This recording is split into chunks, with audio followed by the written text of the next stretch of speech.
Hello everyone, huge welcome to my channel. आज हम करने जा रहे हैं फिलिप लार्किन जी की लिखी हुई एक बहुत ही खूबसूरत poetry about religion, that is church queen. बहुत इंपॉर्टेंट टॉपिक है किसी भी कॉम्पिटिटिव एग्जाम के लिए, इग्नू के लिए, दिल्ली यूनिवर्सिटी के लिए। बहुत सी यूनिवर्सिटीज में this is the part of curriculum. Before moving further, please do not forget to share and subscribe the channel. तो ये हैं वो 3 प्लेलिस्ट्स और इन्हीं तीनों सब्जेक्ट्स के लिए मैं आपको एक बहुत ही क्रिस्प पीडीएफ भी प्रोवाइड करूंगी बिफोर योर एग्जाम्स। वो पीडीएफ आप कैसे ग्रैब कर सकते हैं वो हम फर्दर वीडियोस में डिस्कस करेंगे। अभी के लिए आप सभी ये प्लेलिस्ट्स देखिए, most of the topics are already added. ये पोइट्री लिखी गई है 1954 में and it shows some skepticism about visiting a church. Churches आखिर क्यों एग्जिस्ट करती हैं? चर्च का मीनिंग, चर्च की सिग्निफिकेंस क्या है ह्यूमन बीइंग की लाइफ में? और हमें ऐसा इंडिकेशन एक मिलता है कि हमारे जो स्पीकर हैं वो कई बार चर्च के बाहर रुकते हैं, आसपास जब ड्राइव कर रहे होते हैं या आसपास से गुजर रहे होते हैं। ही कंसिडर्स किस तरीके से चर्चेस का यूसेज धीरे धीरे धीरे करके कम होता जा रहा है एंड ही वंडर्स कि चर्चेस का इन फ्यूचर क्या होने वाला है। क्या चर्च फ्यूचर में एग्जिस्ट करेंगी या नहीं? जैसे जैसे पोम आगे बढ़ती जाती है, स्पीकर जी हमारे रियलाइज करते हैं कि चर्चेस की वैल्यू बहुत है और हमेशा रहेगी, क्योंकि ये एक एनिग्मेटिक प्लेस है जिसका रहस्य कोई नहीं जान पाया। धर्म का क्या रहस्य पूरी तरीके से तो कोई भी नहीं जानता, फिर भी हमारे कुछ बिलीफ्स की हमारी लाइफ में ज़रूरत होती है। In the end, he acknowledges that even if beliefs change, people will always feel drawn to these buildings because of their history and the big question they raise about life and death. हम कहाँ से आए हैं और मरने के बाद हम कहाँ जाते हैं, किसी को वो रहस्य नहीं पता। सभी को लगता है कि गॉड जैसी एक एंटिटी एग्जिस्ट करती, कोई तो सुपरनैचुरल एंटिटी है जो पूरी दुनिया को चला रही है। हम उसके बारे में नहीं जानते, इसीलिए हम उनको वर्शिप करते हैं। हम ये मानकर बैठते हैं कि somebody is there। शायद इसी वजह से रिलीजन की और चर्चेस की ज़रूरत है और हमेशा बनी रहेगी। अब 1954 की ये पोइट्री है, हम उस टाइम से पूरे 70 साल आगे आ चुके हैं। क्या धर्म खत्म हो गया? नहीं, धर्म खत्म नहीं हुआ। इनफैक्ट अगर नेगेटिवली बोलें तो धर्म के नाम पर लड़ाइयाँ बढ़ती जा रही हैं और लोगों का धर्म में बिलीफ भी बढ़ता जा रहा है। That is a positive thing also and it depends upon perceptions also. हर एक का फेथ एक दूसरे से अलग होता है, लेकिन शायद ये ऐसी सुपरनैचुरल एंटिटीज ही हैं, ये गॉड और ये रिलीजन ही हैं जिसने सबको एक दूसरे से बांध रखा है। अब देखिए फर्स्ट पैसेज, आपको पैसेजेस आ सकते हैं एग्जाम में एक्सप्लेन करने के लिए, चाहे दिल्ली यूनिवर्सिटी हो या इग्नू हो, और आपको रेफरेंस, कॉन्टेक्स्ट और एक्सप्लेनेशन इस सीरीज में आंसर करना चाहिए। बहुत से वीडियोस मैंने बनाए हुए हैं कि किस तरीके से आप आरटीसी को आइडेंटिफाई करेंगे और किस तरीके से आंसर करेंगे। वीडियोस को सर्च करिए, RTC my name in search box, if you will put you will get the answer. तो हमारे स्पीकर इंश्योर करते हैं कि कोई उन्हें देख तो नहीं रहा और उसके बाद अपने पीछे दरवाज़ा ज़ोर से बंद करके चर्च के अंदर आते हैं। Normal matting, seat, stone, floor, books, कुछ ब्रास का स्टफ, ये सब कुछ है वहाँ पर जो एक नॉर्मल किसी भी स्टीरियोटिपिकल चर्च में होता है, और एक साइलेंस। तो ये साइलेंस है। अब हमारे स्पीकर को लग रहा है कि गॉड को भी मुझे रिस्पेक्ट करना चाहिए।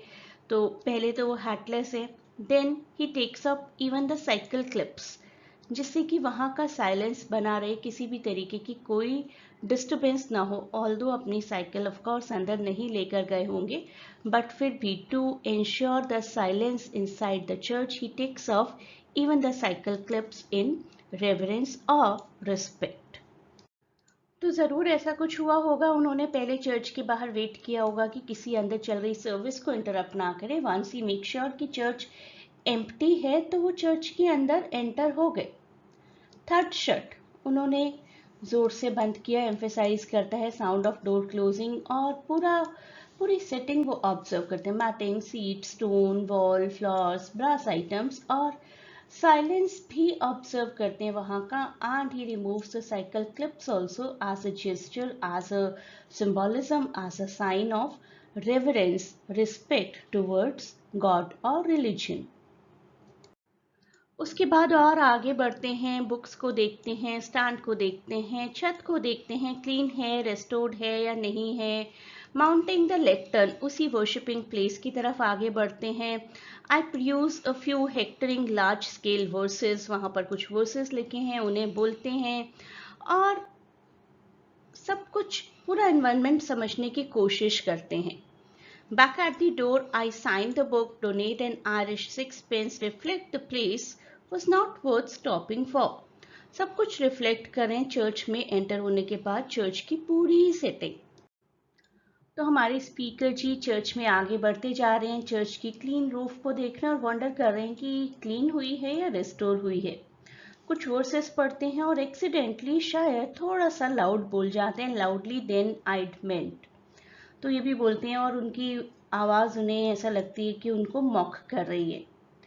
और विजिटर्स बुक में भी साइन करते हैं, एक छोटी सी डोनेशन भी देते हैं और उसके बाद रिफ्लेक्ट करते हैं क्या यहाँ रुकना वर्थ था या नहीं था. फिर भी हमारे स्पीकर जी रुके यहाँ पर और वो कह रहे हैं कि मैं कई बार रुकता हूँ and always and much at a loss like this. लेकिन क्या है, उस चीज़ को लॉस ही रहे हैं कि यहाँ रुका और ऐसा लग रहा है कि टाइम तो नहीं वेस्ट हो गया मेरा. मैं वंडर करता हूँ कि क्या देखने के लिए मैं रुकता हूँ. चर्चेस सब एक जैसे हैं. When churches fall completely out of use, what we shall turn them into, if we shall keep a few cathedrals chronically on show, the parchment plate or pigs in locked cases, and let the rest rent free to rain and sheep, shall we avoid them as unlucky places. करें क्या आखिर in places का, क्योंकि शायद एक दिन religion की importance खत्म हो जाएगी इस दुनिया से. This is what he is thinking at present. पहले इन 3 डिफिकल्ट वर्ड्स को समझते हैं, parchment, plate and pyx. Parchment is kind of paper, a document जिस पर चर्च के वर्सेस लिखे जाते हैं. Plate and pyx are related to all the ceremonies, जिसमें कुछ अगर हम अपने कल्चर के हिसाब से बोलें तो प्रसाद दिया जाता है. कुछ plates, pyx is kind of chips और ब्रेड दैट इज सर्व्ड.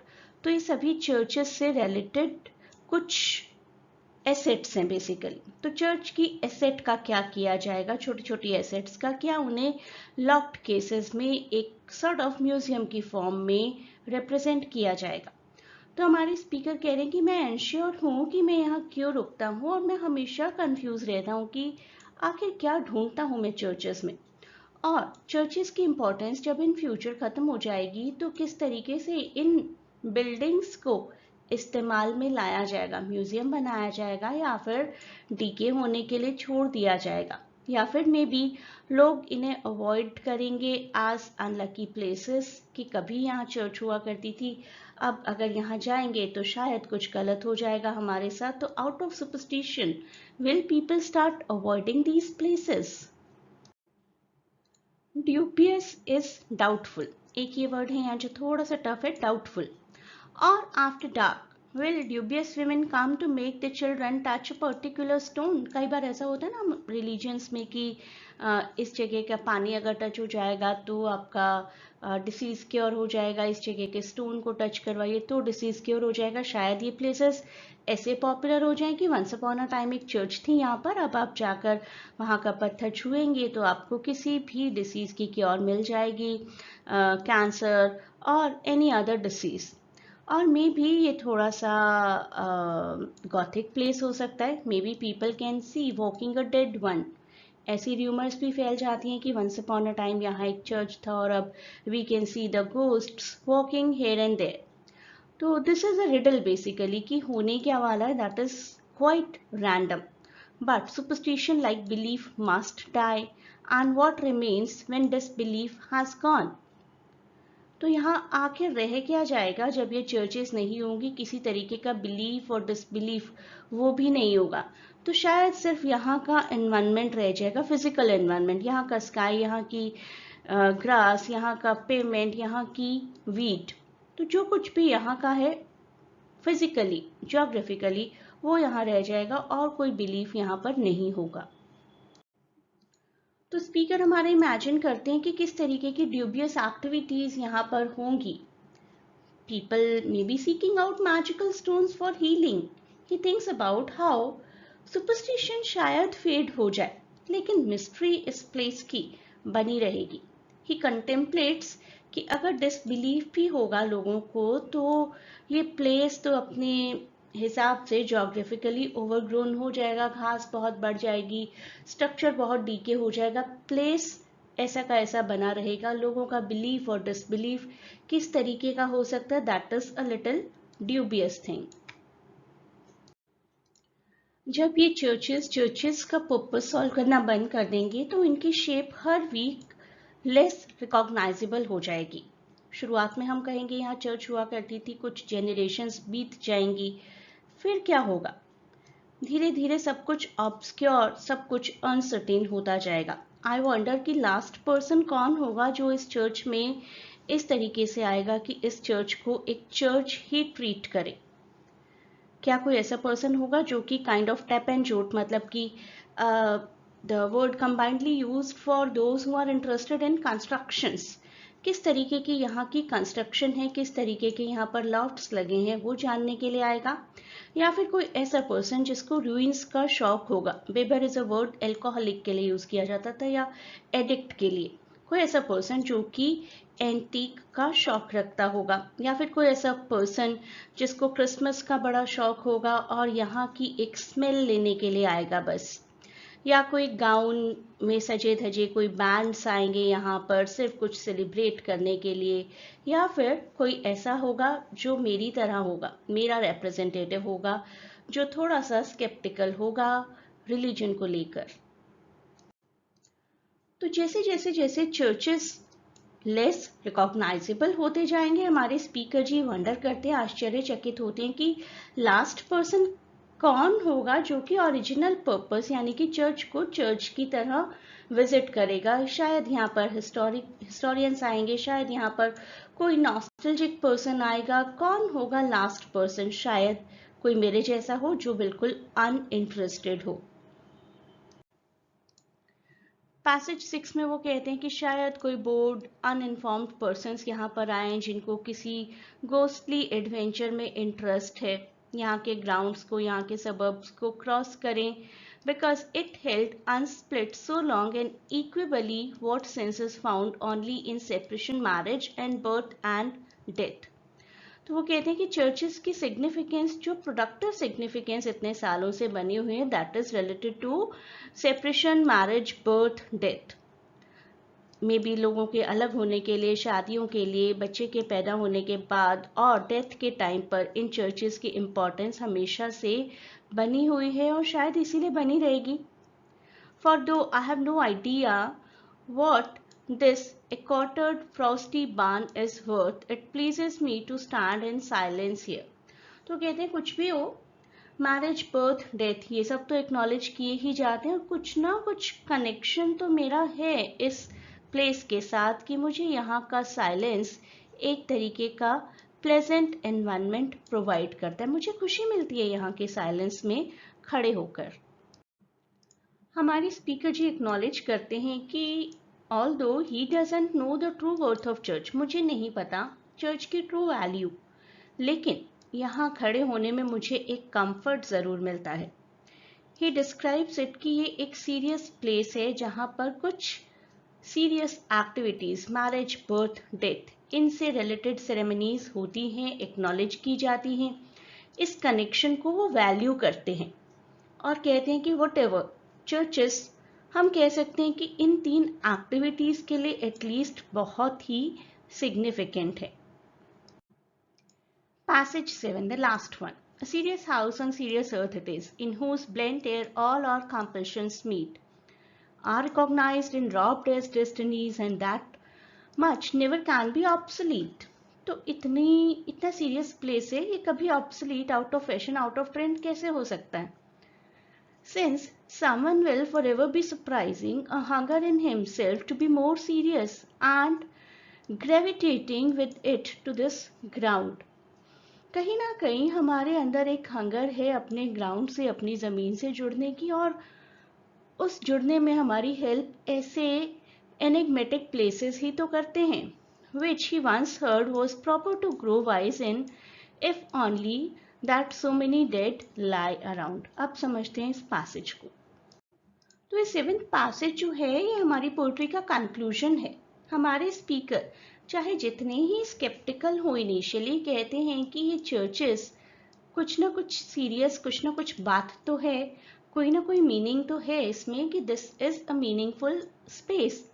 इतने लोग आते हैं जाते हैं, सब अपने डिजायर्स के लिए, अपनी डेस्टिनीज के लिए इंटरसेक्ट करते हैं, यहाँ पर मिलते हैं, क्योंकि जाने कितने ही राज ऐसे हैं जो ह्यूमन बीइंग्स नहीं जानते, लेकिन कहीं ना कहीं हमारी यूनिवर्स में छिपे हैं। और उन राज, उन रहस्यों को मिलाकर ही तो हम एक ऐसी एंटिटी बना देते हैं कि हम ये मान लेते हैं कि पूरी दुनिया किसी सुपरनैचुरल एंटिटी ने बनाई है, एंड दैट इज गॉड। उसी विजडम को, उसी सीरियसनेस को हम सब रिस्पेक्ट करते हैं, और उस सीरियसनेस और उस विजडम के लिए हम हमेशा अट्रैक्टेड रहेंगे ऐसे प्लेसेस से, स्पेसिफिकली क्योंकि लाइफ के बहुत सारे फंडामेंटल क्वेश्चंस, जैसे कि मैंने आपको अभी बताया, कहाँ से आए हैं और कहाँ जाना है, किसने ये पूरी यूनिवर्स बनाई, यूनिवर्स की जाने और कितने ही राज हैं जो कि साइंस के बियॉन्ड है। तो वो सभी राज शायद ऐसे प्लेसेस में कहीं ना कहीं छुपे हैं। ऐसे प्लेसेस में ही हमारा एक बिलीफ है जिसकी वजह से हम अपने आप को गॉड से या किसी एंटिटी से अटैच्ड मानते हैं और एक दूसरे से भी जुड़े रहते हैं। और शायद दुनिया की अच्छाई इसीलिए बनी हुई है क्योंकि बहुत से लोगों का भगवान में, रिलीजन में, धर्म में बिलीफ है। अब जानते हैं कुछ बेसिक पॉइंट्स को। सेंट्रल थीम तो यही है पोइट्री की कि रोल और सिग्निफिकेंस क्वेश्चन की जा रही है चर्च की in the modern secular scientific world. लाकिन एक्सप्लोर करते हैं बिलीफ, ट्रेडिशन और ह्यूमन कनेक्शन कैसे बना हुआ है इन सेक्रेट स्पेसेस से। क्वेश्चन करते हैं कि फ्यूचर में भी क्या ये स्पेस बना रहेगा, क्या प्रिजर्वेशन होगी चर्चेस की या रूइन हो जाएगा। लेकिन कहीं ना कहीं एक्सेप्ट जरूर करें कि एक इमोशनल पावर तो है चर्च में जो कि हमें उससे जोड़ कर रखती है, और कुछ ना से लव, बर्थ और डेथ, इन सब के लिए तो सिग्निफिकेंस है ही ना चर्च की। And he experiences finally a mix of respect and uncertainty towards the churches. और पॉन्डर करते हैं कि हाँ, चर्चेस शायद रूइन हो जाए इन फ्यूचर, शायद खत्म हो जाए रिलीजन, लेकिन मेरा एक अट्रैक्शन इन प्लेसेस के लिए बना है। इस तरीके का एक ऐसे क्वेश्चन आ सकता है जिसका मैं आपको प्रॉपर आंसर फॉर्म करके दूंगी when you will go for the PDF package. How does Larkin portray the tension between tradition and modernity in church going और symbol as a symbol of secular society, church को discuss करना। तो कितने words का answer होना चाहिए, कैसा answer होना चाहिए, कैसे हेडिंग्स होनी चाहिए, introduction and ending and everything you will get in the PDF. Please do not forget to share and subscribe the channel. मैं आपको एक टेलीग्राम लिंक प्रोवाइड करूंगी जिस चैनल को ज्वाइन कर सकते हैं आप। वहां पर वीडियोस के अपडेट प्रोवाइड किए जाएंगे रेगुलरली। उन वीडियोस को देखिए, सभी लेक्चर्स को देखिए, आपकी प्रिपरेशन बहुत अच्छी हो जाएगी। तो इसी वीडियो के डिस्क्रिप्शन में आपको एक टेलीग्राम चैनल का लिंक दे दिया जाएगा और सभी प्लेलिस्ट्स के लिंक्स भी। A great good luck to all of you for your upcoming exams.